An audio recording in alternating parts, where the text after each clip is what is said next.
beautiful babies, and welcome to Session 2 of Dune Club. For this session, you should have read pages 60 through 105 in this mass-market paperback edition of Dune. So let's start with a recap of the events that we've read thus far.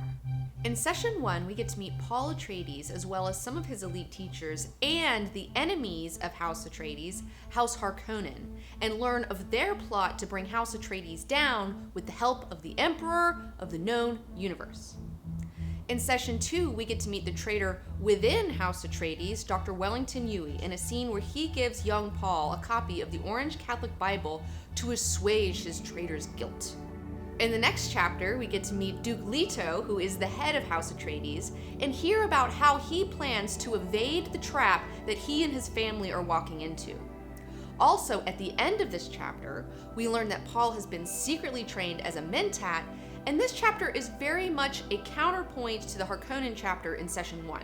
In the following chapters, we are now with the Lady Jessica as she manages the unpacking of all of their stuff in their new home on Arrakis. They have left Planet Caladan and they are resettling. Now in Session 1, we get to see Jessica as a mother and as a servant of the Bene Gesserit Sisterhood.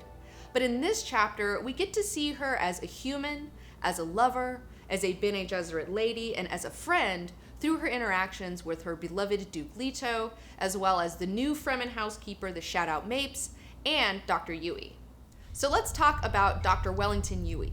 He has graduated from the Suk Medical School, which is like the top medical school in the known universe. These are the best doctors. And the reason that these are the best doctors is that they have something called Imperial Conditioning. And what that is where these people are conditioned in such a way that it's thought that they cannot take a life. Like, they can't do that, which is highly valuable in a universe where you have all these great houses who are feuding with one another, constantly trying to kill one another. I mean, there's like all sorts of shenanigans going on. People are getting poisoned. I mean, it's nuts. So you need a doctor who you can trust, and you can trust a Suk doctor. And you know them by the diamond tattoo on their foreheads, and they also have long ponytails held in a silver Suk ring. Now, Dr. Yueh's Imperial Conditioning has been broken by the Harkonnen's mentat Piter de Vries years before he began working for House Atreides by using his wife Wanna against him. Like, they captured his wife. He doesn't know if she's alive or dead. They've been driving him crazy with it. This is a total long con on behalf of the Harkonnens. And House Atreides takes Dr. Yueh in because they think of him as just like another survivor of Harkonnen bullshit, you know? Like, a lot of people have started working for House Atreides because they hate House Harkonnen, just like Gurney Halleck, which we'll find more about later. And Dr. Yueh loves the Atreides, and he doesn't want to see them destroyed, and he feels especially bad for Paul because he's essentially helped to raise and teach this boy, and because of his guilt, he decides to give him his Wanna's copy of the Orange Catholic Bible. Now let's take a moment to talk about the Orange Catholic Bible, otherwise known as the Zen Christian Nava Quran. And this is one of the most important religious texts in the known universe. It combines all the essential wisdoms of all the major religions in the universe after the Butlerian Jihad, which we touched on in Session 1. And its supreme commandment is, "Thou shalt not disfigure the human soul." In Session 1, we heard another one of its commandments, "Thou shalt not make a machine in the likeness of a human mind."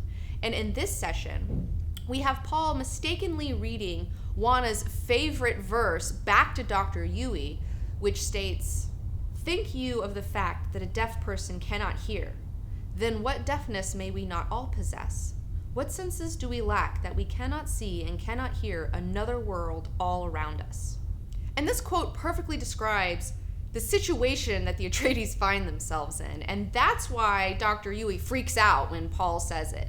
I mean, yes, it's his wife's favorite verse, but also it's just perfectly describing the situation because the Atreides have no idea that this guy is getting ready to screw them over.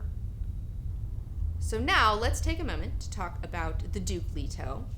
And the first thing that Paul thinks about his father when he comes into the room is how totally present he is. You know, he is a man living in the now. And you would have to be a man who really knows everything that's going on around you if you were going to have the guts to willingly walk into a trap, because that's what they're doing. He's leading his family into a trap. And Paul asks him about this. He's like, what's the plan, Dad? Like, what's going on? And the Duke is like, it's fine. He explains it to his son as follows. Duke Leto believes that the Emperor and the Harkonnens plan to make House Atreides unpopular with the other great houses by ruining their attempts at spice production, which would cause a disruption in chone profits, which would cause a disruption for the profits for the other great houses. So now, essentially, they're getting rid of any Atreides allies, because your own profits come first before, like, no matter how much you like a guy, if he's ruining how much money you're taking in, like, you're not going to care if something bad happens to them. Now, Leto does not want the Emperor to know that he knows what's up. So he's going to play along, he's going to take over the fiefdom of Arrakis instead of fleeing outside of the Imperium and going renegade, because he believes that they have a chance if they can become allies with the native population of Arrakis, the Fremen, all right? And, like, nobody cares about the Fremen. Like, the Imperium does not care about them. They're not even on the census. Like, that's how much nobody cares. But he believes that they could be an amazing fighting force because the Emperor, he's got his terror troops. And, like, nobody knows where the Sardaukar come from, right? He believes they come from a prison planet called Seleucus Secundus, which has very similar shitty weather conditions like Arrakis. So if that's where those soldiers are made, then he believes that there are soldiers on Arrakis who are just as deadly, possibly more deadly. And it's really interesting to see how these royal people manipulate populations. I mean, he's literally talking about manipulating a population to protect himself. He doesn't have, not that he's going to be bad to the Fremen, but I mean, he's not wanting to ally himself with them because he really cares about the Fremen. He's doing it because he's got to protect himself from these other great houses. Another thing that Paul and his dad talk about is the power of the guild monopoly on interstellar travel. They're getting ready to get all of their belongings and all of their men and everybody and go up into a highliner, which will take them to Arrakis. And Paul's like, oh man, like, maybe I want to go exploring around. And he's like, look, all right, don't do anything to endanger our shipping privileges, all right? Like, do not mess this up for us. Like, they could be right next to the Harkonnens on this highliner, and, like, the Harkonnens would not dare to mess with the Atreides, and the Atreides would not dare to mess with the Harkonnens, because if they did anything and pulled any shenanigans aboard this highliner, the guild could be like, you know what, we won't let you ship anything anymore, and then you're ruined. Your whole house is ruined. So it's really interesting to see how much power the guild has.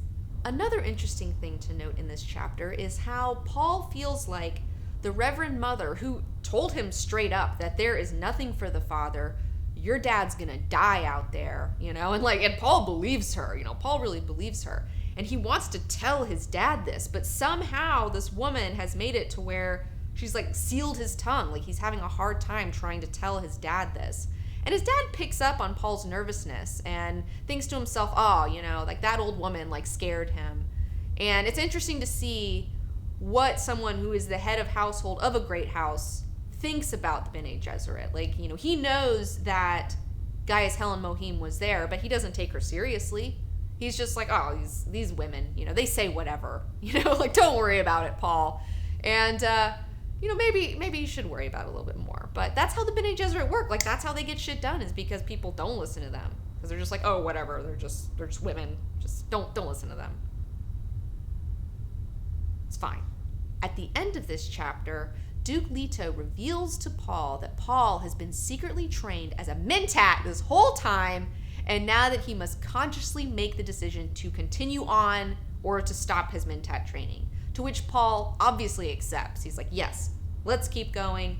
I want to be a mentat Duke. And so now we see that Paul has been doubly trained, all right? Not only has he had the deep teachings from the Bene Gesserit, which are like the soft sciences, the elite politicians of the universe, he's also a logician. He's like the ultimate human computer. And here's the thing, like, not everyone has the capacity to be all of these things and do all of these things. You know, like most mentats are just mentats. A lot of Bene Gesserit are just Bene Gesserit, although there are some Bene Gesserits who are trained as mentats as well. So, but it's a capability. Not everyone can do all that. That's a lot. He can really take in a lot of stuff. He's like a little eager knowledge sponge. In the last 2 chapters of Session 2, we follow the Lady Jessica as she is managing the move of the Atreides into their new home on Arrakis. We are no longer on Caladan. Now we are on the desert planet. And she thinks that their new house is ugly. Everything is dusty. She's not like into it. And she just has this really bad foreboding feeling. And how could she not? I mean, a reverend mother, like her teacher from the Bene Gesserit school, has told her that the Duke Leto is going to die. You know, like they know that they're walking into a trap. And she knows that there is nothing for the father. And so she has this compulsion to uncover these 2 talismanic objects, one of them being an oil painting of the Duke's father as a matador, and the other being the head of the bull that gored him. So Duke Leto's dad used to be a matador, and one time he got killed, you know, and so she sees the Duke now getting into the ring with the Harkonnens and the Emperor, and that he's going to be gored. And that bums her out, you know? Like, she does not want to be reminded of this, but she understands that her unconscious is speaking to her symbolically through these mundane actions of unpacking her belongings in this new home. You know, like, this is something that's very much bothering her. It's in the background of everything that she's doing, like this thought. And how could it not be? Because she genuinely loves the Duke. And we get to see that in these chapters. We see them together, and that, you know, there's definitely a tension between them, but that, you know, that even though things are tough, they really do love each other. Like the Duke looks at her and is just like wondering at her beauty and how gorgeous she is. And so he comes into the room, and she's got these 2 objects, and she's like, I was thinking about, you know, putting these over here. And he was like, nope, you need to put them in the great dining hall where they were on Castle Caladan, and that's where they go here. You know, so think about it. Every night, the Duke is eating between a painting of his father and the horns that killed his father. Okay, so that's like, it's like he's stuck in this loop of like the fate of a doomed man. It's like this daily reminder. And that's hard for Jessica to deal with, you know, like that's hard for her. But she's like, you know what? That's what he wants. I'm not going to use my Bene Gesserit wiles against him. I'll put him where he wants, you know, like, okay. Because at the end of the day, like, the Duke is a realist. I mean, he is a man who is in the now, and I think that there's a part of him that knows that he very well could be killed by his actions. Another interesting thing to note about the Lady Jessica and the Duke Leto is that even though they're in love, it didn't start out that way. That she was bought by the Duke from the Bene Gesserit school to function as his royal concubine. And that they are not married because the Duke wants to use his singleness to manipulate other great houses with the idea that they could make some political marriage alliance. And this makes her feel at times more like a secretary than a wife. Because, I mean, he went to a Bene Gesserit school to buy a woman so that, and like knowing that everyone falls in love with him. Like, he knows how fucking charming he is. So he's like, okay, if I get a really smart Bene Gesserit woman on my side who's helping me with all of my stuff, like, that's gonna be great. You know, it's like the perfect deal for him. And that, like, she has a resentment towards that. You know, she feels like, oh, you know, isn't it easier to have a secretary bound to you by love? You know, one who's not gonna betray you because you know, made her fall in love with you. And that, but you're not gonna marry me? You know, like, oh, like, it super sucks. And I love the part where she's talking to Dr. Yui. And Dr. Yui, like, he used to be married to a Bene Gesserit woman as well. So, like, he knows their ways. Like, he understands how they operate. And he respects them, more importantly. Like, he respects the Bene Gesserit. And he understands that they hold the real power. And that the Lady Jessica, if she really wanted to, could use her Bene Gesserit powers of persuasion to get the Duke to marry her. And he asks her flat out, why don't you make him do it? To which she replies, motivating people, forcing them to do your will gives you a cynical attitude towards humanity and that it degrades everything it touches. and that if she had made him do this thing, then it would not be his doing. Which, what she's saying is that she doesn't want the Duke to marry her because she tricked him into it. She wants the Duke to marry her because he chooses to do so, and that he wants to marry her and make her his wife. Now, during their interaction, the Duke Leto mentions to Jessica that the Fremen have a prophecy about the Bene Gesserit, which tells Jessica that the Missionaria Protectiva is in place on this planet and that she can use it to her advantage. Now, what the Missionaria Protectiva is religious engineering by the Bene Gesserit.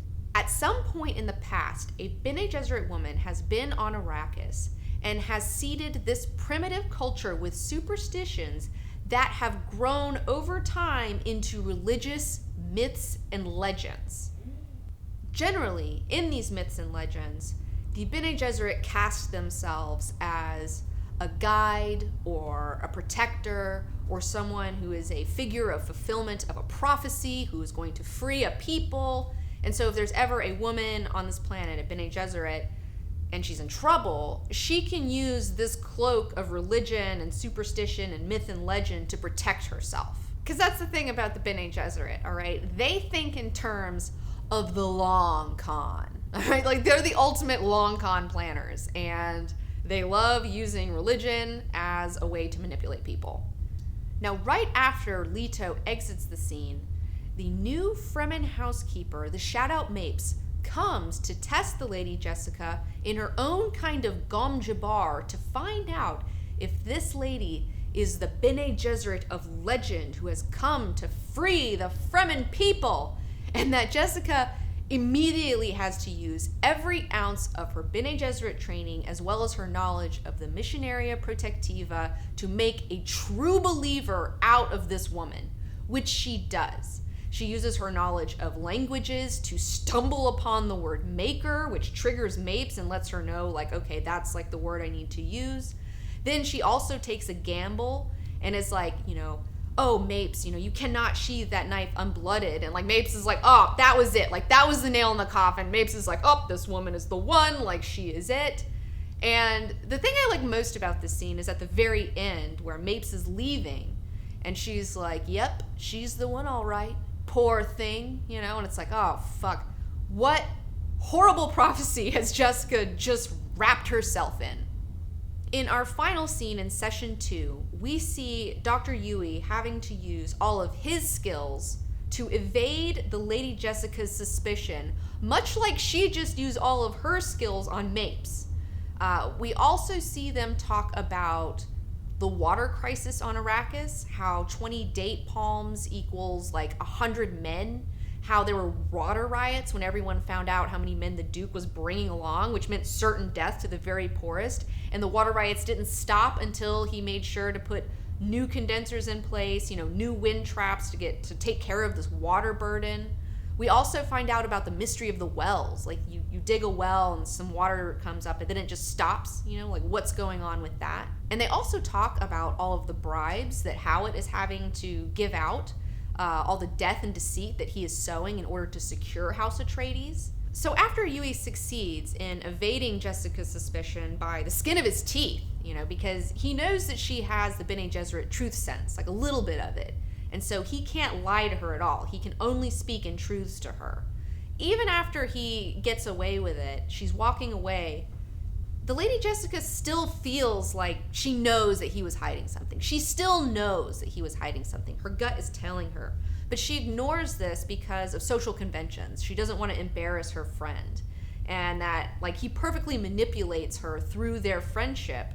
And I think the real lesson to learn from this is that listen to your gut, We need to train ourselves to listen to our gut instincts because it's something that really should be developed. I really believe in it. I try to develop listening to my gut instincts because I believe that my gut instincts are really my higher self trying to tell me something. And I may not understand exactly what's going on and all of the particulars of a situation, but I know when a situation is off.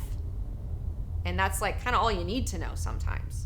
The challenge is to understand the distinction between your gut instincts and your animal desires.